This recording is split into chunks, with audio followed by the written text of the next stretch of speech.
Hi hello welcome. ഇപ്പോൾ സമയം 4:15 കഴിഞ്ഞു. ഇതെന്താ ഇപ്പോൾ എന്നല്ലേ? അപ്പോൾ ഉച്ചയ്ക്ക് ഞാൻ കുറച്ച് നേരം ഒന്ന് കിടന്നുറങ്ങി കേട്ടോ. അപ്പോൾ അതൊക്കെ കഴിഞ്ഞ് അങ്ങ് എണീറ്റ് മുറ്റത്തോട്ട് അങ്ങ് വന്നതാണ്. ചൂടിന് യാതൊരുവിധ കുറവും ഇല്ല കേട്ടോ. വെയിലൊക്കെ ചെറുതായിട്ട് അങ്ങ് ഒതുങ്ങിയിട്ടുണ്ട്. കാണുന്നുണ്ടോ? ഒരു ഇലയനക്കം പോലും ഇല്ല. കാരണം കാറ്റില്ല. മൊത്തത്തിൽ അങ്ങ് ചൂടാണ്. കണ്ടോ? വെയിലൊക്കെ അങ്ങ് കുറഞ്ഞ് വരുന്നതേ ഉള്ളൂ. അപ്പോൾ ഞാൻ അതൊക്കെ ജസ്റ്റ് ഒന്ന് നോക്കി. അപ്പോഴാണ് കുറേ കുഞ്ഞുമക്കളുടെ സൗണ്ട് കേൾക്കുന്നത്. അതായത് ഇനി മക്കളുടെ കളിയുടെ ടൈമാണല്ലോ. അപ്പോൾ ഇനി അവരൊരു 6 മണി വരെയൊക്കെ അവർ കളിക്കും കേട്ടോ. നമ്മുടെ തൊട്ട് പരിസരത്തുള്ള വീട്ടിലെ കുട്ടികളാണേ. അപ്പോൾ ഇനിയിപ്പോൾ വെക്കേഷൻ ആയിക്കഴിഞ്ഞാൽ അവർക്ക് എന്താണ് ചൂട് അല്ലേ? അവരുടെ കളിയുടെ ഒരു ആഘോഷമാണല്ലോ ഇനി 2 മാസം. അപ്പോൾ അവർക്ക് കളിക്കാൻ കിട്ടുന്ന സമയമല്ലേ. അപ്പോൾ അവരെല്ലാവരും ഓരോരുത്തർ വെയിറ്റ് ചെയ്ത് നിൽക്കുകയാണ് കേട്ടോ, കളിക്കൂട്ടുകാർ വരാൻ വേണ്ടിയിട്ട്. ഇനി എനിക്ക് അപ്പോൾ അവരുമായിട്ട് കുറച്ചൊക്കെ ഞാൻ സംസാരിച്ചൊക്കെ നിന്ന് ഇനി അടുക്കളയിലേക്ക് അങ്ങ് പോയി ചായ ഉണ്ടാക്കണം കേട്ടോ. അപ്പോൾ നമ്മൾ ചായക്ക് വെള്ളമൊക്കെ വെച്ചു. ചായ മാത്രം പോരാലോ, എന്തെങ്കിലുമൊക്കെ കടിയും കൂടി ഉണ്ടാക്കണ്ടേ. അപ്പോൾ നമ്മളൊരു സിമ്പിളായിട്ടുള്ളൊരു ദോശ ഉണ്ടാക്കാമെന്ന് വിചാരിച്ചു. അപ്പോൾ ഞാൻ ഇന്ന് ഉണ്ടാക്കാൻ പോകുന്നത് ഒരു മുരിങ്ങയില ദോശയാണ് കേട്ടോ. കേട്ടിട്ടുണ്ടോ നിങ്ങൾ? അപ്പോൾ നോക്കാം, നമുക്ക് ആ മുരിങ്ങയില ദോശയുടെ റെസിപ്പി എങ്ങനെയാണെന്ന് നോക്കാം. അപ്പോൾ അതിന് കുറച്ച് മാവുണ്ട്, തലേന്നത്തെ കുറച്ച് മാവുണ്ടായിരുന്നു കേട്ടോ. അപ്പോൾ ഞാൻ ആ മാവ് എടുത്തിട്ടുണ്ട്. ദോശമാവാണേ, നല്ല പുളിയുള്ള ദോശമാവ് അങ്ങ് എടുക്കുക. അപ്പോൾ അത് ഞാൻ എടുത്ത് സെറ്റാക്കിയിട്ടുണ്ട്. അപ്പോൾ നിങ്ങൾക്ക് ഇതൊക്കെ ഒന്ന് ട്രൈ ചെയ്ത് നോക്കുക കേട്ടോ. നല്ല ദോശയാണ്, നല്ല ടേസ്റ്റി ആയിട്ടുള്ള ദോശയാണ്. നമുക്ക് വളരെ ഈസി ആയിട്ട് ഉണ്ടാക്കാനും പറ്റും. അതിലേക്ക് ഞാൻ കുറച്ച് ഉപ്പിട്ടിട്ടുണ്ട്. എന്നിട്ട് നന്നായിട്ട് അതിനെ ഇളക്കി കൊടുക്കുക. ഓക്കെ, നല്ല രീതിക്ക് ഇളക്കി അങ്ങ് മിക്സ് ആക്കണം കേട്ടോ. നല്ല ലൂസായിട്ട് മാവ് എടുക്കണേ. ഇപ്പോൾ നമുക്ക് കറിയൊന്നും ഇല്ലെങ്കിലും ചായക്കൊക്കെ 1-2 ദോശ വെച്ചിട്ടൊക്കെ നമുക്ക് കഴിക്കാനായിട്ട് സാധിക്കും കേട്ടോ. പിന്നെ കുഞ്ഞുമക്കൾക്ക് ഇലക്കറികളോടൊന്നും വലിയ താല്പര്യമൊന്നും ഇല്ലല്ലോ. അപ്പോൾ അവരെയൊക്കെ പറ്റിക്കാൻ വേണ്ടിയിട്ട് നമുക്കിത് കൊടുക്കാം. അവർക്ക് ഭയങ്കര ഇഷ്ടമാവും കേട്ടോ. ട്രൈ ചെയ്ത് നോക്കണേ. അപ്പോൾ അതിലോട്ട് ഞാൻ കുറച്ച് മഞ്ഞൾപ്പൊടി കൂടി ഇട്ടിട്ടുണ്ട്. എന്നിട്ട് നല്ലവണ്ണം ഇളക്കി അങ്ങ് യോജിപ്പിക്കുക. അപ്പോൾ ആദ്യമായിട്ടാണ് എൻ്റെ ചാനൽ കാണുന്നതെങ്കിൽ എല്ലാവരും ഒന്ന് ലൈക്ക് ചെയ്ത് സബ് ചെയ്ത് സപ്പോർട്ട് ചെയ്യണം കേട്ടോ. ഹൈപ്പ് കൂടി ചെയ്യണേ. അപ്പോൾ ഞാൻ നേരാക്കി വെച്ചിരിക്കുന്ന മുരിങ്ങയില എടുത്ത് ആ മാവിലോട്ട്, ഞാൻ റെഡിയാക്കി വെച്ചിരിക്കുന്ന മുരിങ്ങയില എടുത്ത് ആ മാവിലോട്ട് ഞാൻ ഇട്ടു കേട്ടോ. നല്ല ലൂസിൽ വേണം ഈ മാവ് റെഡിയാക്കി എടുക്കാൻ വേണ്ടിയിട്ട്. ഞാൻ എടുത്ത പാത്രം കുറച്ചൊന്ന് ചെറുതായി പോയി. അപ്പോൾ നിങ്ങൾ അതൊക്കെ ഒന്ന് ശ്രദ്ധിക്കണം കേട്ടോ. ഇനി ഇതിലോട്ട് നമ്മൾക്ക് ചെറിയുള്ളിയോ സവോളയോ അത് ചെറുതായിട്ട് അരിഞ്ഞത്, പച്ചമുളക്, ജീരകം, അങ്ങനെ ഇതെല്ലാം മിക്സാക്കി നമുക്ക് കൊടുക്കാം കേട്ടോ. ഇതൊക്കെ ചേർത്ത് കൊടുക്കാൻ നന്നായിരിക്കും.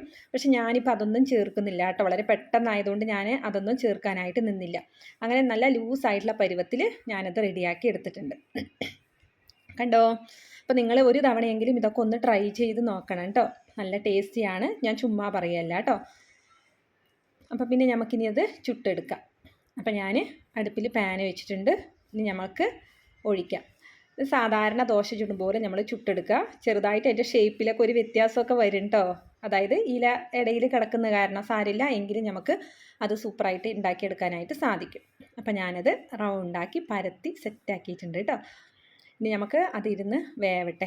പിന്നെ ഇതിലോട്ട് എണ്ണ, അതായത് നമ്മുടെ കയ്യിൽ ഏതാണോ അവൈലബിൾ ആയിട്ടുള്ളത് ആ എണ്ണ നമുക്ക് ഒഴിച്ചു കൊടുക്കാം. ഓയിലായാലും വെളിച്ചെണ്ണയായാലും നെയ്യാണേലും കുഴപ്പമില്ല. പിന്നെ മുരിങ്ങ ആയതുകൊണ്ട് നന്നായിട്ട് ഈ ദോശ മൊരിയിച്ചെടുക്കണം കേട്ടോ. കാരണം അത് നന്നായിട്ട് വേവണമല്ലോ. അപ്പോൾ ദഹനത്തിനൊക്കെ നല്ലതാണ് മുരിങ്ങയില. അത് നിങ്ങൾക്ക് ഞാൻ പറഞ്ഞു തരേണ്ട ആവശ്യമില്ലല്ലോ. ഹെൽത്തിനൊക്കെ നല്ലതാണ്. അപ്പോൾ ഇതൊക്കെ നമുക്ക് ഇടയിലൊക്കെ ഒന്ന് ട്രൈ ചെയ്ത് നോക്കാം. മാവൊക്കെ കുറച്ച് ബാക്കിയുണ്ടെങ്കിൽ നമുക്ക് ഇങ്ങനെ ചെയ്യാം കേട്ടോ. അപ്പോൾ നന്നായിട്ട് ദോശ മൊരിഞ്ഞ് വന്നിട്ടുണ്ട്. അപ്പോൾ നമുക്കിനി അതിനെ മറിച്ചിടണം. നമുക്ക് മറിച്ചിടാം. അപ്പോൾ പതുക്കെ ഞാൻ ആ ദോശ അങ്ങ് മറിച്ചിടുകയാണ് കേട്ടോ. Okay, yes, set. അങ്ങനെ നമ്മൾ മറിച്ചിട്ടിട്ടുണ്ട്. ഇനി അപ്പുറ ഭാഗവും നന്നായിട്ട് മൊരിയട്ടെ. കണ്ടോ?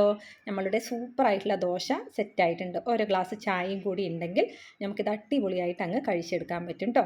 അപ്പോൾ കുട്ടികൾക്കൊക്കെ നിങ്ങൾ ഉണ്ടാക്കി കൊടുക്കുക, എല്ലാവർക്കും ഇഷ്ടമാവും. ഇനി അടുത്തതായിട്ട് കുറച്ച് പണികൾ കൂടി നമുക്കുണ്ട് കേട്ടോ. അപ്പോൾ അതിലോട്ടാണ് ഇനി അടുത്തത് കിടക്കുന്നത്. അപ്പോൾ ചായയും കടിയും എല്ലാം കഴിഞ്ഞു. ഇനി മുറ്റത്ത് കുറച്ച് വർക്ക് ഉണ്ട് കേട്ടോ. എന്താണ് വർക്ക് എന്ന് ചോദിച്ചിട്ടുണ്ടെങ്കിൽ കുറച്ച് വിത്തുകൾ നമുക്ക് കിട്ടിയിട്ടുണ്ട്. നമ്മുടെ കയ്യിൽ കുറച്ച് വിത്തുണ്ട് കേട്ടോ. കുറേ ദിവസമായി, നമ്മൾ കൊല്ലങ്കോട് പോയ സമയത്ത് കിട്ടിയ വിത്തുകളാണ്. കുറേ ദിവസമായി ഇത് വിത്ത് പാകാൻ വേണ്ടി നോക്കിയിരിക്കുന്നത്. പക്ഷേ മടി കാരണം നമ്മളതങ്ങ് ചെയ്തില്ല.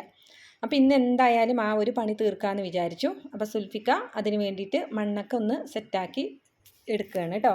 നല്ല തണുപ്പുള്ളൊരു സ്ഥലമൊക്കെ നോക്കി അതിനുള്ള മണ്ണ് റെഡിയാക്കുകയാണ്. നമ്മുടെ കയ്യിൽ വാടാമല്ലിയുടെ വിത്തുകൾ, ചെണ്ടുമല്ലി, അതുപോലെ തന്നെ കാശിത്തുമ്പ, ഇതിൻ്റെയൊക്കെ വിത്തുകളാണുള്ളത് കേട്ടോ, പല കളറിലുള്ളത്. അപ്പോൾ വാടാമല്ലി മെയിനായിട്ട് 2 കളറിലാണ് ഉള്ളത്. ഒന്ന് വെള്ളയും ഒന്ന് എന്താ നമ്മൾ നേരത്തെ കണ്ട ആ ഒരു മജന്ത കളറിലുള്ളതും. ഇത് രണ്ടും കൂടി പൂത്തങ്ങ് നിൽക്കുന്നത് കാണാൻ നല്ല ഭംഗിയാണ് കേട്ടോ. നമ്മുടെ വീട്ടിൽ ആദ്യം ഉണ്ടായിരുന്നു ഇത് രണ്ടും. പക്ഷെ നമ്മൾ ഇൻ്റർലോക്ക് വർക്ക് ചെയ്തപ്പോൾ അത് മൊത്തത്തിലായിട്ട് ആ ചെടികളൊക്കെ അങ്ങ് പോയി കേട്ടോ. അപ്പോൾ ഇതാ കണ്ടോ, വിത്തുകളൊക്കെ നമ്മൾ ഓരോന്നായിട്ട് സെറ്റാക്കി എടുക്കുകയാണ്. അപ്പോൾ വെള്ള ഒരു ഭാഗത്ത്, മജന്ത കളർ ഒരു ഭാഗത്ത്, ചെണ്ടുമല്ലി ഒരു ഭാഗത്ത്, കാശിത്തുമ്പ് ഒരു ഭാഗത്ത്, അങ്ങനെയൊക്കെയാണ് വിചാരിച്ചത്. പക്ഷേ എല്ലാ വിത്തുകളും ഒരുമിച്ച് കിടക്കുന്നത് കൊണ്ട് നമുക്ക് അതൊക്കെ അങ്ങ് സെപ്പറേറ്റ് ആക്കി എടുക്കൽ കുറച്ചൊരു ടാസ്ക്കുള്ള പണിയാണ്. അപ്പോൾ പിന്നെ നമ്മൾ അതിനൊന്നും നിന്നില്ല കേട്ടോ. നമ്മളെല്ലാം കൂടി ഒരുമിച്ച് അങ്ങ് ഇടുകയാണ്. ഇനിയിപ്പോൾ ചെടി മുളച്ചൊക്കെ വരുന്ന സമയത്ത് നമുക്കത് ഓരോന്ന് സെപ്പറേറ്റ് ആക്കി മാറ്റി വെക്കാമെന്ന് വിചാരിച്ചു. എല്ലാ വിത്തും കൂടി ഒരുമിച്ചിടുകയാണ് കേട്ടോ. അപ്പോൾ ഇന്നത്തെ ഒരു വൈകുന്നേരം ഇങ്ങനെ പോയി. പ്രത്യേകിച്ച് അടുക്കളപ്പണിയൊന്നും ഇല്ലാതിരുന്നപ്പോൾ അങ്ങ് ഇറങ്ങിയതാണ്. ഇന്നത്തെ ഒരു വൈകുന്നേരം അങ്ങനെയായിരുന്നു. അപ്പോൾ നിങ്ങൾക്കും ഇതുപോലെയൊക്കെ തന്നെയല്ലേ, നമ്മൾ ചെടികൾ പൂക്കളൊക്കെ നമുക്ക് മനസ്സിന് ഒത്തിരി സന്തോഷം നൽകുന്ന കാര്യങ്ങളാണ് അല്ലേ. അപ്പോൾ മോനും കൂടിയിട്ടുണ്ടായിരുന്നു കേട്ടോ ജോലിക്ക്. അവർക്കതൊരു സന്തോഷമാണല്ലോ, മക്കൾക്കൊരു സന്തോഷം. പക്ഷേ നമ്മുടെ പണിയിൽ അവർ ഇടയിൽ വരുമ്പോൾ നമുക്കൊരു ദേഷ്യം വരുമെങ്കിലും അവർക്കതൊരു സന്തോഷമാണല്ലോ. മക്കളെ പണിയിൽ കൂട്ടുന്നത് നല്ലതാണ് കേട്ടോ. അപ്പോൾ ഇതൊക്കെയാണ് ഇന്നത്തെ കുഞ്ഞു കുഞ്ഞു വിശേഷങ്ങൾ. അപ്പോൾ വിത്തൊക്കെ പാകി ഒക്കെ റെഡിയായി, അതിൻ്റെ മുകളിൽ മണ്ണൊക്കെ വിതറിയിട്ടിട്ടുണ്ട്. ഇനി സുൽഫിക്ക് അത് നനച്ച് കൊടുക്കുകയാണ് കേട്ടോ. അപ്പോൾ ഇതൊക്കെയാണ് ഇന്നത്തെ ഒരു വൈകുന്നേരത്തെ വിശേഷങ്ങൾ. അപ്പോൾ നിങ്ങൾക്ക് എല്ലാവർക്കും വീഡിയോ ഇഷ്ടപ്പെട്ടു എന്ന് കരുതുന്നു.